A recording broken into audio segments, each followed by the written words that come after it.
Hello and welcome to the Nail in the Coffin Podcast. I'm your host, Racing Ball. With me, as always, Scotty Beckstrom.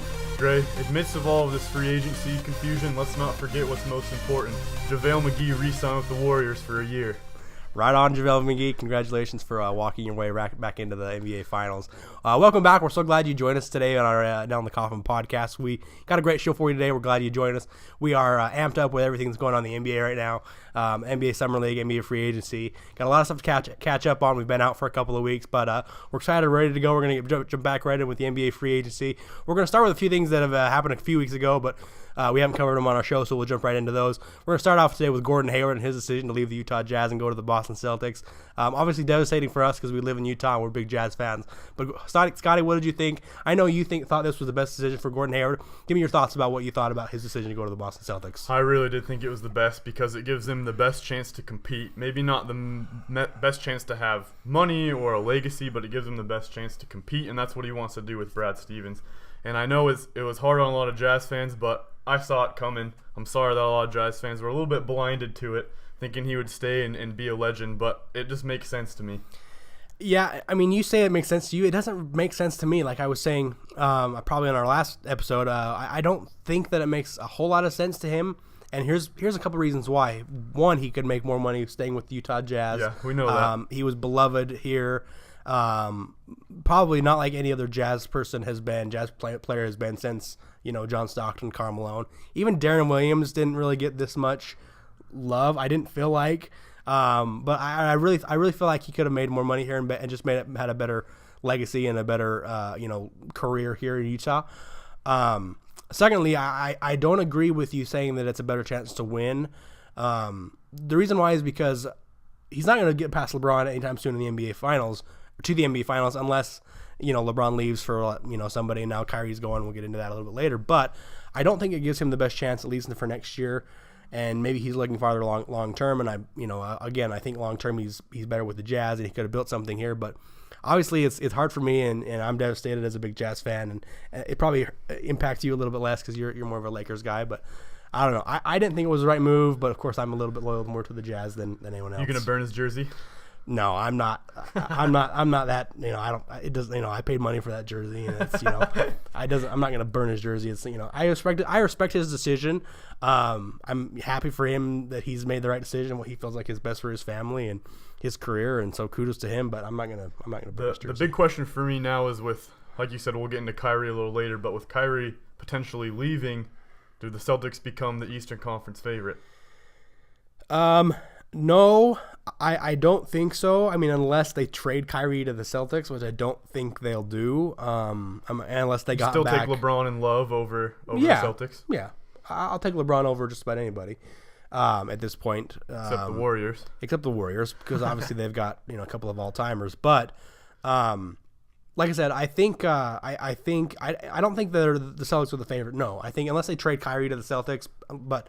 If they did that, they'd have to get like a ransom, like the Nets' #1 pick, Jason Tatum, Jaylen Brown, like maybe a couple other starters, Crowder, and maybe another couple of picks. But I don't think that'll happen. I don't know. I don't agree with the move, but I still like the Celtics or the Cavs in the East to get back to the finals. But obviously, I don't think anyone's going to get past the juggernaut that is the Warriors. Yeah, and the other big move. Our big name, I guess I should say, on the market is Carmelo.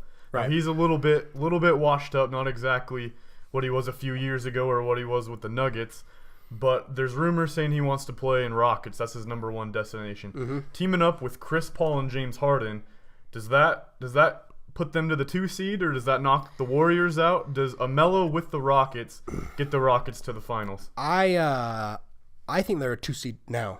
The Rockets without Carmelo. I think they've got a really dynamic roster and they play really well together, and I think James Harden has really figured out how to play this game. Now we'll see how it works out with Chris Paul. That had me a little worried for the Rockets because I don't know how that dynamic is going to work. But it does intrigue me now that if they do get Melo, it will be obviously a little bit more intriguing, obviously. But I do think they're the #2 seed now. If they get Melo, they may have enough firepower to surpass the Warriors. Interesting thoughts on that. I'm not sure. I still would probably give a little bit to the Warriors in a Rockets-Warriors 7-game series with Melo, just because Melo, I don't know defensively if he really is going to help much. Right, but I don't think the Rockets are a strong. I mean, they don't pride themselves on being strong defensively. Yeah. They're not the Jazz. Kind of a run and gun. They're kind of run and gun. We're going to score quick, kind of like the Warriors. Now I don't know that I like them over the Warriors, but I do like their chances to compete against the Warriors. Kevin Durant's been injured before. Steph Curry's been injured before. Anything could happen. Clay could be traded midseason or whatever. I don't know. I don't think that'll happen, but like a lot of things could happen. But you always try to give yourself the best chance to win, and I think if the Rockets add Melo, that is a really good chance to surpass the Warriors, if not, at least come really, really close. Yeah, I could maybe give him a game or two in Houston. Yeah. But now we got to talk a little bit about the big free agency thing that happened this summer, and that's Kyrie Irving requesting to be traded. I cannot. It's been a little over a week now since that first came out, and I cannot believe he requested that. Yeah, I'm baffled, to be honest. Why? I mean, you know how much I love the Cavs and LeBron. I mean, I don't love the Cavs. I love the Cavs because of LeBron, and I root for the Cavs because of LeBron, because I'm a big LeBron fan. But I don't know. It doesn't make a whole lot of sense to me for Kyrie to want to leave a guaranteed trip to the NBA Finals every year for the next at least 1 year. We'll see what LeBron does next year's free agency, but it doesn't make a lot of sense to me to leave that type of opportunity. And now I can't believe it. He's saying he wants to be, I guess, more of a featured guy, like the number one guy. But here's his numbers. I mean, he averaged 25 points a game, most on the Cavaliers last year. Yeah, more than LeBron. He took more shots than LeBron. He took more shots than Steph Curry. Wow, I didn't know that. He took more shots than a lot of other people. He's sixth in the NBA last year for shots, and you can imagine who's above him: Russell Westbrook, Anthony Davis, DeMarcus Cousins, those types of guys. But he took the sixth most amount of shots, more than LeBron, more than Curry, more than Harden. He averaged the most points. You're always going to be second fiddle to LeBron, but LeBron's LeBron. I mean, he's at least top 2 all time, and I just don't understand how you could leave that. I mean, you kind of are the featured guy now, especially because LeBron's in the last stretch of his career. But I guess he wants to go be a featured guy, maybe average 30 points a game, and not have to have LeBron looking over his shoulder. And I don't know. It doesn't make sense to me. When ESPN first reported that, I had to blink a few times. I could not believe I saw Kyrie Irving has requested a trade off of the Cavaliers. And we know he was frustrated with the front office not making any moves to make them better with the Warriors. But really, for me, this kind of raises a couple questions about Kyrie to me. Questions about who he is as a competitor and who he is as a person, I guess, because he's in a perfect situation, a near perfect situation. Right. You're playing with the best player in the world right now, arguably one of the greatest ever. And you have no pressure. There is no pressure on you. All the pressure's on LeBron. And if you watch the Warriors and the Cavs on Christmas, who took the last shot?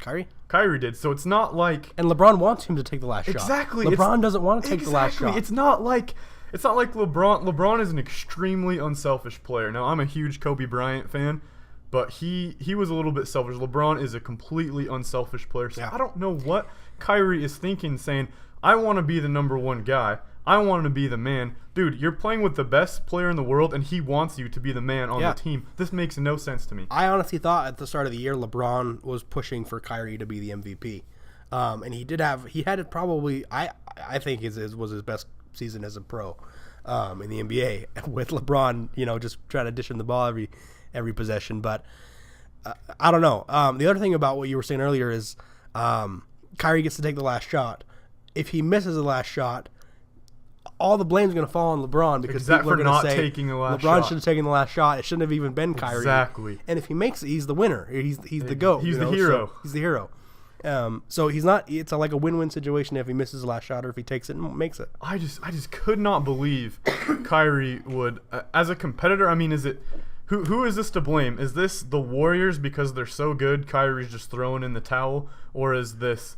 Is this on LeBron because LeBron's so good and he's so dominant and that's all everyone talks about, that it's in Kyrie's head and Kyrie has too much of an ego that he can't deal with this? Who takes the blame on this? I don't understand this. I don't know who takes the blame for this. Honestly, I've kind of thought that maybe LeBron, Because we've always heard that LeBron's been a pretty good teammate. I mean, as far as players that have played with him and stuff like that, we've heard that he's pretty good to play with. But I don't know. I'm kind of starting to wonder because you know how he got into this in Miami. And he's certainly done this in Cleveland. He's kind of comes in and he kind of controls the franchise and the front office and all that kind of stuff. He's the GM. Yeah, he's kind of the GM of the team. So he when he came to Cleveland, he demanded Kevin Love and he demanded they trade out Andrew Wiggins and he demanded that they pay Tristan Thompson and they probably trade for J.R. Smith and all that stuff. So now it's kind of maybe coming back to bite him because now Kyrie probably sees this and says, we can't beat the Warriors. The Cavaliers are doomed because they've got a lot of bad contracts. A lot of the guys are over 30 years old. And he probably says this and says, LeBron might leave next year, and then I'm stuck with this mess, and I want to get out now before my value drops next year. So just get me out now. Just get me out now because he probably sees the writing on the cards that LeBron probably is going to leave next year. Because LeBron, I'm sure, sees the same thing. Like, I got a bunch of dudes that are over 30, over 33. LeBron created this problem because he's the one who wanted all these guys. He did create this problem, but because he kind of goes there and he's like, I'm in win now mode, and you're going to sell your future for me because I'm here. I'm in win now mode, and I'll bring you a championship or two, but then you're going to be struggling after that. So Kyrie probably just reads the writing on the wall. It just even with that, I mean, that all makes a lot of sense. But Kyrie's got a perfect scenario.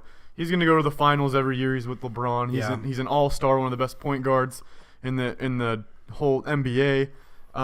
He has a perfect scenario. He's the number one guy without the pressures of being the number one guy. He's got everything he wants. He got his own shoe line with Nike, and he wants out of this perfect scenario. But with that, it doesn't make sense to me. But with that being said, where is the best place for Kyrie? We know his destinations were the Spurs, Minnesota, New York, and Miami. Were his top four. Out of those four, the best scenario for Kyrie, I mean, it's hard to say any of them because if you go to the Spurs, you're still second fiddle to Kawhi and to Popovich. I mean, Popovich is the guy in San Antonio. If you go to the Timberwolves, you're still second fiddle to maybe even third fiddle to Anthony Towns and Jimmy Butler. Miami, you could be the guy, but I mean, New York, you could be the guy if they trade Carmelo and all that stuff. But if you go to any of the Eastern Conference teams, you still got to beat LeBron and you still got to beat the Celtics, who are probably better than either of the Knicks or the Heat with you on it. Yeah, Kyrie. So I don't know. As far as those four, I don't see that there's a great option. I mean, there's probably not a great option other than if he goes to the Warriors, which is not going to happen, obviously. But out of those four, I would probably say Miami would fit him best because if he wants to be the number one guy and kind of be the man, then Miami would be the best spot for him. That way, you're not second fiddle to anybody in San Antonio or Minnesota, and you don't have the pressures of New York City on you if you go to the Knicks. So I think Miami. And you touched on it a little bit, but once again, it's making me question him as a competitor and really who he is as a person because he wants out of Cleveland because he wants to be the number one guy. Right.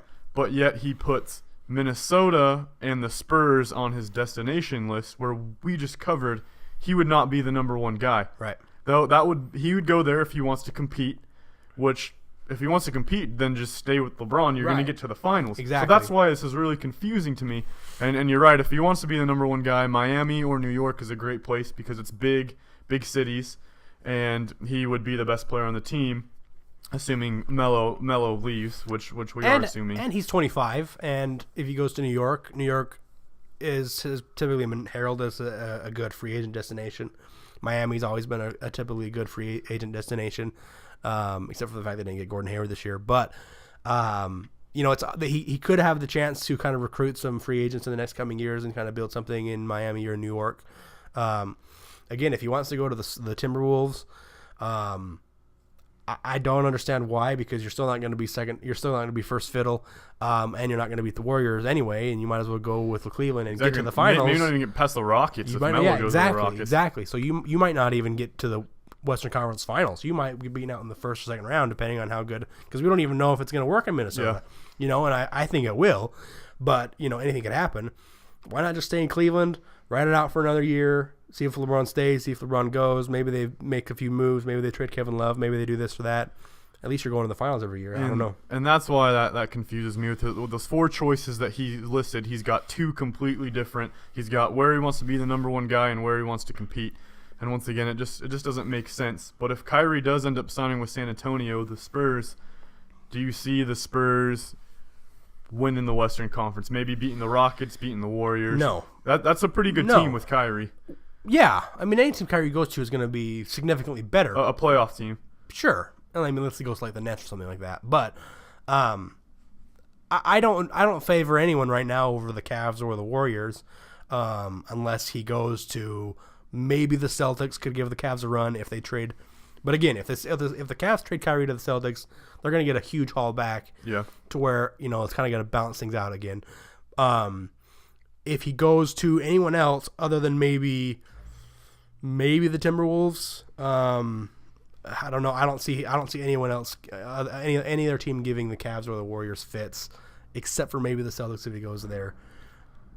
I don't know. I don't think so. No. I think if he went to the Spurs, I would probably have the Spurs as the number 2 team in the West, even with a Rockets with Melo, just because Kyrie is so good and he's so dynamic. I don't know. I think there'd definitely be 2-3, but I would favor the Rockets and maybe the Spurs because they've got Greg Popovich and they do got a few good young Kawhi, players. who was in the MVP race this year and is constantly one of the best defensive players. And so maybe, I don't know. I guess we'll see how it happens, but I don't know.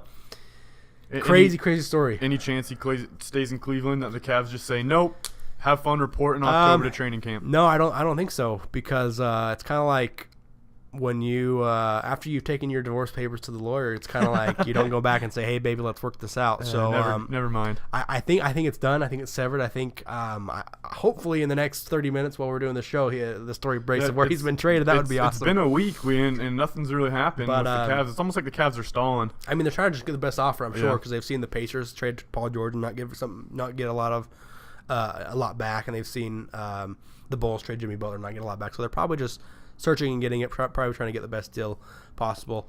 I don't know. I guess we'll see how it goes. Hopefully within the next few days we'll have a breaking news story to tell us where Kyrie's going. Let us know in the comments where you think Kyrie will be traded, and whether you think that team that he's traded to will have a chance to surpass either the Cavaliers or the Warriors or the Celtics in the Eastern Conference Finals or the Western Conference Finals, and with a chance to get back to the NBA Finals. Let us know in the comments down below. And last thoughts, Scotty. I don't think I'm going to buy any Kyrie Irving shoes in the next few years. Or jerseys in the next few days. or jerseys in a few days, exactly. All right, Dre, with Kyrie Irving now requesting to be traded, the big question is now what happens to LeBron James? Oh, man, I'm excited. I really am. Let's clarify first, though. He has a one-year contract left with a no-trade clause. 1 year left on his contract with a no-trade clause. I don't think the trade clause is even going to come. I mean, no, he's not going to trade LeBron. Yeah. I can't imagine they would trade LeBron, and he would waive it probably. And this is an option year, right? This last year? Yeah, but I think he's opted in. Yeah. I believe. I'm not for sure about how all that works and whether he has to have opted in already. I don't know. Maybe he'll opt out or something like that. I don't think that's a thing. I've never heard that said anywhere else. So, with all likelihood, he's going to play with Cleveland next year, without Kyrie probably, because he's going to get traded in the next few days, I imagine. But where he's going to end up, I don't know. I mean, we've all heard the rumors and stuff that he's going to be going to the Lakers. I kind of hope that's the case because I've seen the way Lonzo Ball is playing, and I am in love with Lonzo Ball. I think he's going to be really, really special, and I just can't even imagine the idea of Lonzo Ball playing next to LeBron James on the Lakers. We sound like LeVar Ball made an appearance on the show. Am I talking to Dre or am I talking to LeVar? Seriously, I mean, we'll get into we got a summer league segment coming up in a little bit. We'll talk a little bit more about Lonzo Ball then, but I love him. I love the guy, and I think he's going to be really great. And I think LeBron sees that because he was at that Los Angeles Lakers game when Lonzo had that triple-double, that summer league game, and I think he was kind of taking notes there. And so I think if I had to make a bet right now, I would say the Lakers. After this next season. After this next season, because I don't think he'll want to be traded there, because if they trade LeBron to the Lakers, they'll have to gut their whole roster. Yeah. And I don't think he wants to do that.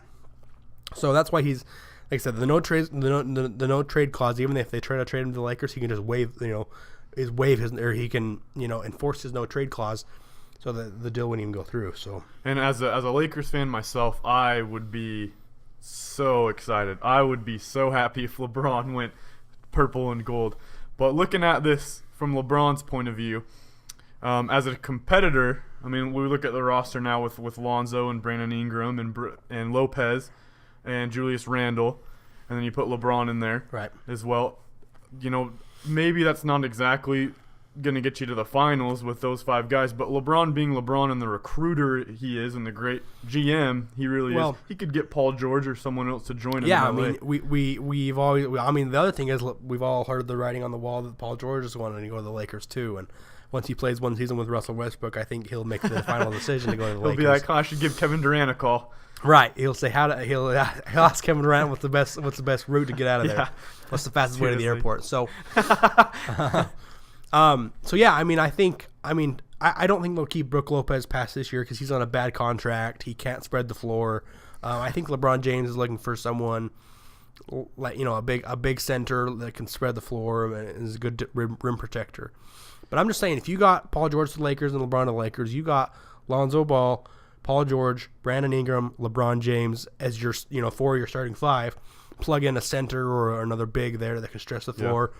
Someone, no names come to mind right now, but someone like that, that's a good roster. That's a really, really good roster, especially Lonzo Ball and Brandon Ingram if they continue to develop. And of course, with LeBron, you always have a shot to get to the finals. Right. So as a competitive standpoint, the move to LA would make sense because he could recruit, but it's the off the court things that I really think attracts LeBron to LA. We heard some rumors with LeBron maybe going to the Clippers back when Chris Paul was still signed with.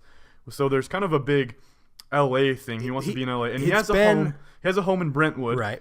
And then he also has a big hobby or a big interest in Hollywood and making movies. He has definitely entered into that kind of stage of his life where he's like looking beyond basketball, looking into getting into the spotlight, so to speak, beyond basketball, in whether it be movies or TV shows or something in that capacity. And to finish your career in LA, I think that would open up a lot of doors for his career beyond basketball. And that's another big reason why this Los Angeles has been thrown out as a destination for LeBron to land, is because of the movies, and he's got a house there, and that's just a place where it sounds like he really wants to be.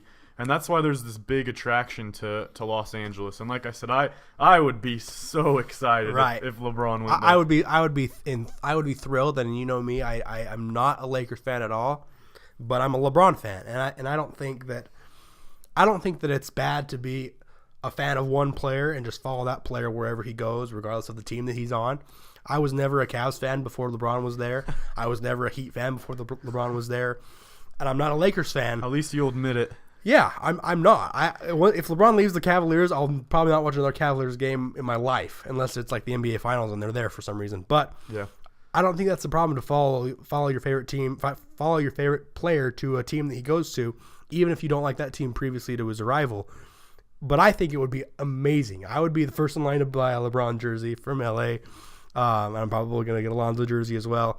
But I don't like the Lakers. I've never liked the Lakers, and I don't know, but I would be excited if he went to the Lakers. So do you think there's any other possible destination after next year? Do you think there's any chance he would stay in Cleveland? Do you think maybe he would go to Houston, because we know he's good friends with Chris Paul as well as Carmelo Anthony? Do you think he could go not to the Lakers, stay in Cleveland, or go to Houston? Well, I think even a possibility? I think Cleveland and the Lakers are the front runners to re-sign him next year. Or to sign him, I guess Cleveland re-sign him and the Lakers to sign him away from Cleveland.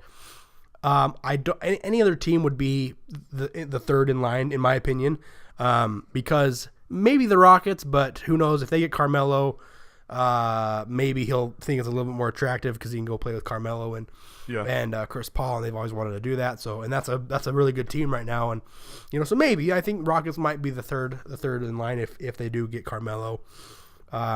Maybe they'll be second in line if that happens, but there probably is no other team that he would sign with beyond those three. Like, he would probably be between those three, and I would probably favor the Lakers over all of them, to be honest with you. I would really hope the Lakers, especially because of I think it's really the off-court stuff that is really going to attract LeBron. But I do think he's going to leave Cleveland. My gut says he's going to leave Cleveland. Just as we mentioned earlier with Kyrie, I think LeBron sees what he's done, and he's kind of created havoc in Cleveland because they've got a lot of old guys and a lot of bad contracts, and it's going to be really hard to recoup from this.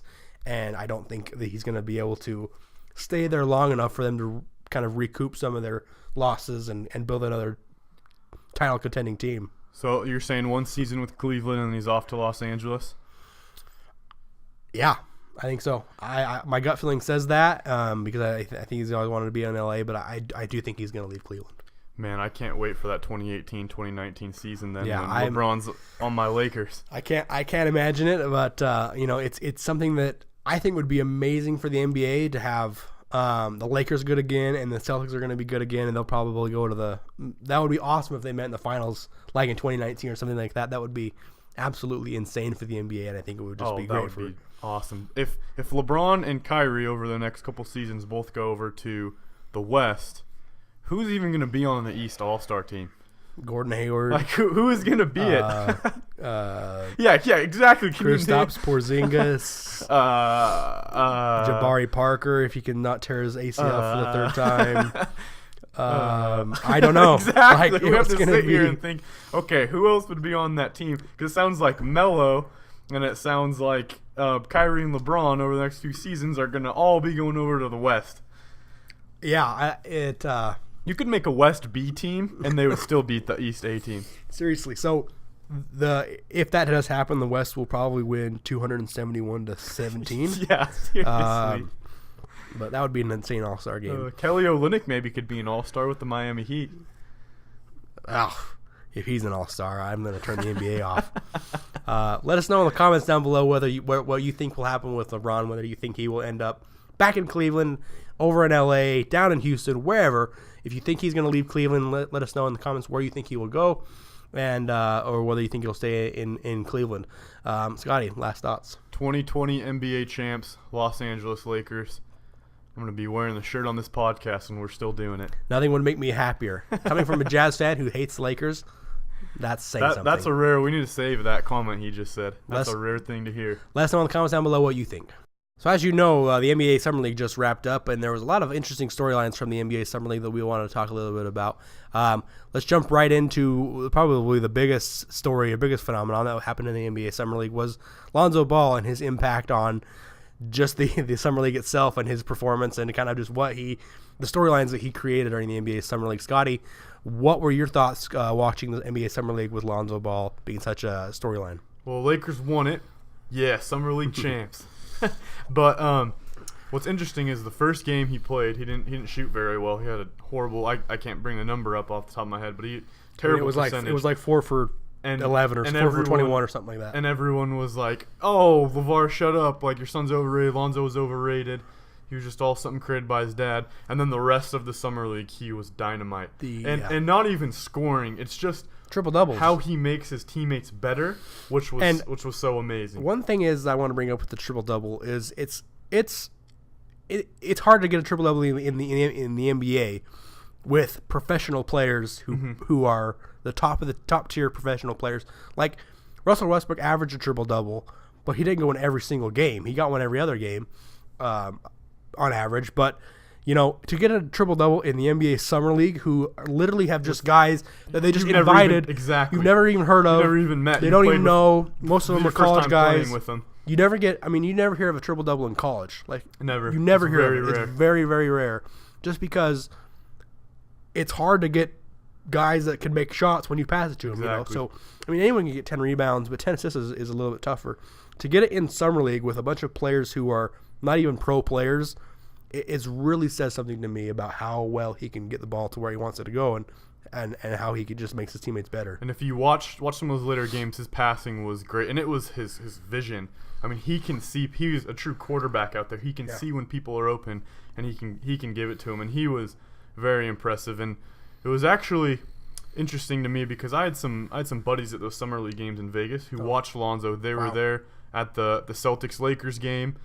which, by the way, the Lakers-Celtics Summer League game in Vegas was the first Summer League game to ever sell out. Yeah. And that is crazy. That's unbelievable. All to me. Lonzo. It's all Lonzo Ball. And when they were telling me during one of the games, you buy the tickets where it's a session, so you get 4 games for 1 ticket. Right. And they're sitting there watching the game before the Laker summer game, and in comes Lonzo and the Lakers into the arena, and my buddies that were there were telling me the whole place went silent because everyone's watching Lonzo, and then you just hear a bunch of whispering, and the whole, like, no one was even paying attention to this game anymore. It was all, oh, look, there's Lonzo and the Lakers, there's Lonzo, and this kid's a superstar, and he's played in the summer league, and the reason why that is it kind of goes a credit to LeVar a little bit for is annoying and obnoxious as he is, and how he's in the headlines every week, and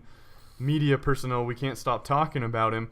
But he's really done this. He's the one who's created this. I mean, everyone in that summer league game stopped watching the game and looked at Lonzo. There he is. There's the guy. Yeah, I mean, as critical as we have been of LeVar, and certainly more to a more extent that the national media has been of LeVar, what he's done has absolutely worked. He's created an insane amount of hype for his son, and his son has completely changed and turned the NBA Summer League on its head. Which kudos to LeVar, kudos to Lonzo for being in that position to be able to make that happen. Now, I don't think it's overhyped because I do think Lonzo can really play. We saw it with the triple doubles. And we saw that with the triple doubles in the NBA Summer League. And it has me really, really excited to watch him. And like I said, I watched him. Probably the first game was a little bit anticlimactic for me. But the second game I watched him, I fell in love. Like, honestly, he may be my second favorite player now behind LeBron in the NBA. Wow. And that's saying something. I think he's going to be really, really special, and I don't think a lot of people give him enough credit. I think he's going to be really, really special. Yeah, he certainly looked awesome, and it is just crazy to me, this superstar level. You mentioned last segment LeBron went and watched him. Right.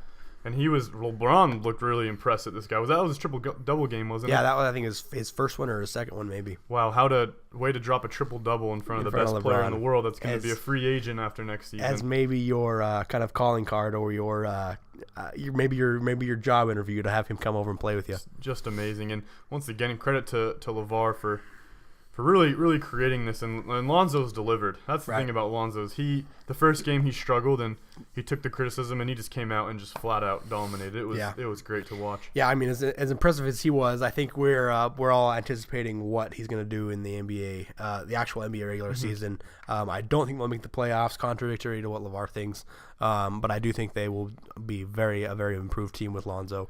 Someone else that's impressed and lived up to the hype is Markelle Fultz. He did very well, in the games that he did play. Yeah. I think he's going to be really special as well. What do you think? I think so too. I think the Sixers really could make it to the playoffs, which is crazy to say. I mean, they overpriced for J.J. Redick for a year contract, which I couldn't believe. But he's going to bring some veteran leadership and some veteran presence. And if they can stay healthy, they got especially with Ben Simmons now getting to play this year, they could be a pretty good team. Yeah, I think they can sneak into the playoffs, especially in a weak East conference. Oh, definitely a weak East. They could sneak in that 7 or 8 seed. But someone else who really impressed me was Dennis Smith Jr. on the Mavs. Oh yeah. Oh my goodness. Now in college he was good, played for NC State. But in the summer league he really looked like Russell Westbrook to me, and not in the ball hog way, just in the way he drives to the hole as a point guard. He had one where I think he was playing the Lakers. Actually, Lakers are the Trailblazers in the summer league, where he had the ball at the top, and he just drove just as hard as he could and just threw it down. And this is a point guard, and he literally was looking just like Westbrook to me when he drives in the lane and dunks. Right. He looked really good. Do you think he hates the rims as much as Russell Westbrook does? It looked like it on that one. We know Russell Westbrook hates the rims. Yeah. Dennis Smith Jr. has really impressed. I think he makes the Mavericks interesting because they've kind of been out of the national conversation for a couple years as Dirk Nowitzki has gotten older. He makes them interesting as well. Donovan Mitchell for our Jazz has been very impressive as well. We won't talk a whole lot about him. Especially defensively, he's going to command some minutes for the Jazz this year, even as deep as they are as a team. He's been very impressive. Anyone else, Scotty, that you think has stood out in the NBA Summer League? Well, really, Jason Tatum also did good. Right. He lived up to the hype as well. He was a good pick for the Celtics, and I think he's going to be a pretty good rookie. He probably won't start because we got Hayward, but he should get some good minutes. And going back to your comment earlier, the summer league really has never been a huge popular thing because it's summer league and it's a bunch of rookies and D league, or I guess it's G league now, guys and college guys. But for the first time ever, there was a sellout, and people paid attention to the summer league. And I think that was awesome. Not only that, there was a storyline to the NBA summer league, which is great for the NBA because there was kind of a lack of storylines to some degree in the NBA regular season, just because it was a foregone conclusion that Russell Westbrook was going to win the MVP, foregone conclusion that the Cavs and Warriors were going to meet the Cavs and Warriors were going to meet in the finals again. So it's kind of good to have another storyline in the offseason for the NBA. And I just like we said, I think that's awesome. And being the huge NBA junkies that you and I are, it's great that now we can look forward to something in the summer after the finals are over. Yeah. To see, hey, the summer league, and we see these prospective players and the storylines created, and having the Lakers and Lonzo delivered, it was great for basketball for the summer, and I really enjoyed it. Yeah, I agree. I think it was great, and it just gets me more and more excited to watch the NBA regular season coming in October. And it has me more excited because now they moved the NBA regular season starting date up 2 weeks from what it usually is. It's going to be now in the middle of October instead of towards the end of October. So I'm super excited for the next the 2017-2018 regular season, just to see what happens and see how this crazy offseason is going to pan out. So let us know in the comments down below what you think of the NBA Summer League, whether you think Lonzo Ball lived up to the expectations and the hype, or if you think he disappointed and is going to be overhyped in the NBA. Let us know what you think is going to happen in the next NBA regular season, whether you think the Warriors are going to win it all and the Cavs are going to get back there. Let us know what you think is going to happen and what do you think is going to pan out with the Lakers and Lonzo Ball. Last thoughts, Scotty. Hey, if anyone knows LeVar, hats off to him. You ought to show this to him, because for the first time ever, we didn't hate on him. We actually realized what he was doing and how it helped Lonzo. And if LeVar, if you ever want to come on our show, we would really much appreciate it. Come on down to St. George. And now, Dre, it's time for our favorite part of our show, which is called Get Cremated. For those that don't know, or if this is your first time looking, Dre and I like to take someone in the sports world, and we like to talk to them a little bit one-on-one, because maybe they're not doing something, or maybe they said something that wasn't so right, didn't sit well with us. So this is usually our favorite segment, and I'll go ahead and go first. I'd like to talk, and this one's hard for me because I really like this player, and unlike a lot of people in America, I also like this franchise. But Ezekiel Elliott, running back for the Dallas Cowboys, who is he was the leading rusher as a rookie last season in the NFL. And this one is tough for me because, like I said, I like him a lot. But recently in the news, as training camp has just started up, we know that Zeke got in a bar fight last week in Dallas. And Zeke, man, what are you doing? Why are you going around and getting in fights with people? First off, you're an NFL running back. I'm sure you could beat up anyone you wanted. You play for the Dallas Cowboys, which is the most criticized franchise in all of the NFL constantly, and all you're doing is making more controversy for yourself. If you don't remember T.O., who played for the Cowboys a few years ago, all he was controversy, and all he did was create problems for the Cowboys off the field. Zeke, you can't turn out like this, man, especially when you were in Columbus, when you were at Ohio State, and you had that big allegation that you had domestic battery with an ex-girlfriend, which ultimately turned out to be false, which no charges got pressed or anything. Zeke, this doesn't look good, man. You can't be going around and getting in fights and being a knucklehead. You got to keep your composure. It's hard because I like you a lot, but someone has got to sit you down. You got to understand, when you're playing for the Dallas Cowboys, you are under a microscope 24/7, and any small thing that happens, it's going to get blown out of proportion. Zeke, man, just keep pounding on the field, not pounding anyone's jaws. Come on, man. That was a crazy story I heard as well, and like I said, I love Ezekiel Elliott as well, and I've never been a Cowboys fan, but he's definitely he's incredible. Got to get his head on straight. I hope he gets his head on straight, because he could be like the face of the NFL one day. So Zeke, get cremated. I'm gonna do one that most of you probably may have seen, may have not. This made me laugh. It made Scotty and I both laugh yesterday when we saw this. A guy by the name of Jerry Davis. Now, for most of you, you're gonna say, Jerry Davis, who the heck is this? Yeah. He is the umpire that ejected Adrian Beltre yesterday for moving the on-deck circle. Now, if you didn't see the video, I'll have the link down in the description for you. Hilarious video. I definitely recommend go checking it out. If you didn't see it, I'll just quickly wrap it up for you. So what happened was Adrian Beltre was on the on-deck circle taking some practice swings before his at-bat. And Jerry Davis, who I think was probably the second base umpire or the first base umpire at the time, came over and told him that he needed to be on the on-deck circle because he was probably about 10 or 12 feet away from the on-deck circle, kind of more towards home plate, and you're not allowed to be behind home plate when the other batter is batting. So Jerry Davis comes over and says, you need to move back to the on-deck circle.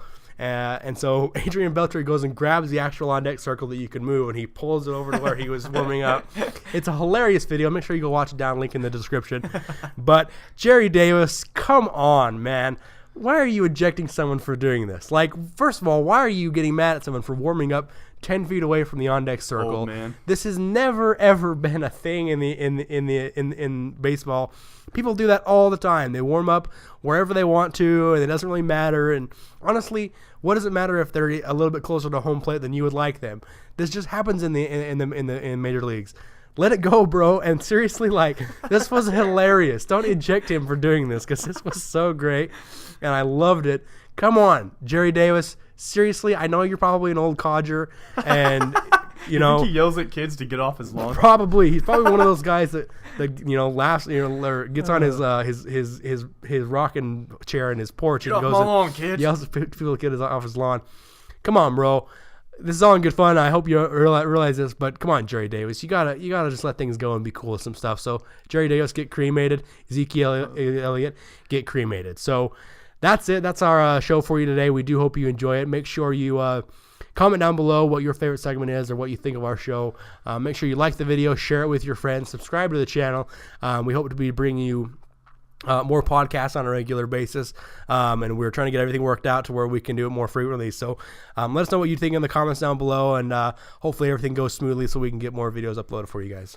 And at the end of this, I just wanted to give a shout out to the U.S. men's national team because they won the Gold Cup, or for those that aren't familiar with international soccer, that's kind of like their conference championship. So they won it this past Wednesday. It was great. The team's looking pretty good with a bunch of youth guys, young guys that are really good playing overseas for next year's World Cup. So I'm pumped for U.S. soccer. That is one thing that I wish we would have gotten time to talk about on our show today is the U.S. men's soccer team, which I loved to watch that game. Did you watch the game the other day? I did. I watched it, and Jordan Morris. I flipped out when he scored it in the 88th minute. I was so excited. And I'm so excited for the World Cup, and I think we have a qualifier coming up in September, right? September 1st against Costa Rica. Hopefully they can win that one. Go U.S. World Soccer. We're behind Clint Dempsey, baby. Clint and Tim Morris scored. And what's the guy's name? Christian Pulisic. That's our favorite guy. Pulisic, our Christian boy. Pulisic. So thanks for watching our show. We do hope you enjoy it. Make sure you comment, like, and subscribe to the video. Or like the video and subscribe to the channel. Share it with your friends. And we'll see you later.